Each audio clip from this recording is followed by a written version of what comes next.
first moved here thinking how gay it was. Sometimes I think Washington's more gay than San Francisco is.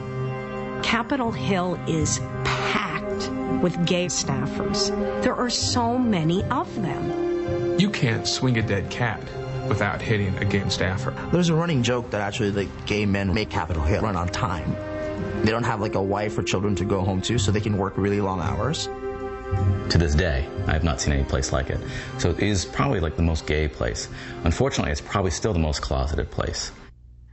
Okay, the makers of the controversial new film, a documentary, Outrage, they say that their goal is to yank secretly gay politicians who campaign against gay rights out of the closet and expose them as the hypocrites that they are. Please welcome the director of Outrage, Kirby Dick, and activist for gay rights, Michael Rogers. Welcome, guys.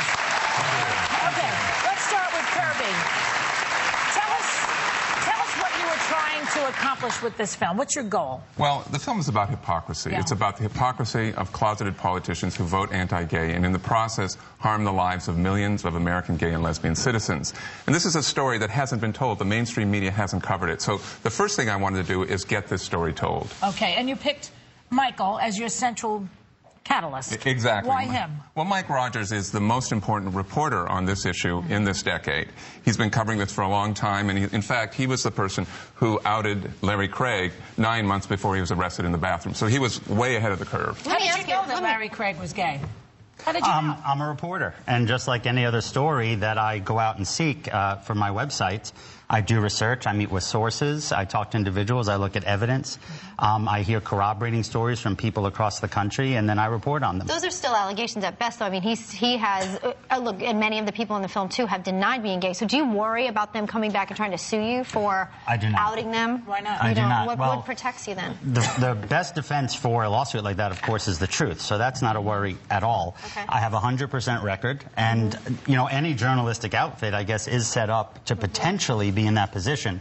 I have to be triple, 100, 250% sure, and that's what helps me maintain my 100% record to date over 5 years. Some people feel, too, that, you know, in trying to out, I mean, mainly Republicans who you think are closeted in terms of their voting record, is a way of bullying people into voting a certain way. I mean, there may be some closeted gay members in Washington that just may think, okay, this is my personal life, but then for the country, this is what I think is best. How do you then, do you see it as bullying at all? I mean, in some ways, are we then to ask our legislators and our judges to then only legislate, vote, and judge based on their personal emotions and beliefs and actions? No, I don't think it's bullying at all. It's reporting. Now, the important thing here is if a politician is out and he's voting anti-gay, then the entire public knows. They know what's going on. But if he's closeted, they don't know. And that's the importance of reporting. That's what good reporters do on any issue. But so basically, though, because I'm not a big fan of outing people, I don't think it's right. I don't think anybody has the right to make that decision for you. But that's how I feel. But let me ask you, so if you have somebody who is voting their conscience, maybe they're not out. Have you taken time to sit down and say to people, why did you vote this way, or why are you doing this, or is it... Because I think sometimes people vote their religion, as we were saying earlier, they have different convictions, and I wouldn't want people to think they're just voting to be boneheads. You know what I mean? Well, we all would want that. That's a good question. Well, first of all, no politician gets to decide what story is written about them. No. And when we talk about religion, for example, every congressional website in the country lists the religion of Congress members. So people, when they're shared that, but they're being out when it affects their votes. And I agree with you. I'm actually anti-outing too, Whoopi. I'm pro-exposing hypocrisy. So when people live their private lives, anybody in the country. But the problem is. So if Larry Craig had voted for gay rights, for gay marriage, you would have left him alone? I could care less. Is that why so many liberal senators, people in Washington are left alone and not outed? You'll let them remain in the closet if you think they are? You'll leave them alone? Well, let me answer Elizabeth's question because it's a very important question, and I know Kirby in the film is very careful. It's not a conservative, it's not a liberal, it's not a Democrat or Republican issue. Hypocrisy on both sides. Hypocrisy is hypocrisy, and I just think that people have to be honest. No law, the basis of this country is that the people who make the laws have to live under them. just like Whoopi said, she didn't agree with outing people. Sometimes it's a very private struggle. But we have a clip of you with a reporter. It got a little bit heated on this. Can we see it? The movie's good. You're hurting people. Well, wait, then you're saying being gay is wrong. Let me ask you a question. No, I'm not. I'm sorry. Let me ask you a question. Absolutely not. And let me ask you this example. I take that back because I do not mean that. Well, when you point a finger at somebody, but I'm about ready to do a lot more than point my finger at you. What would that be? I take you outside and give you a punch across the face because that's not what I said and that's not what I mean. Wow.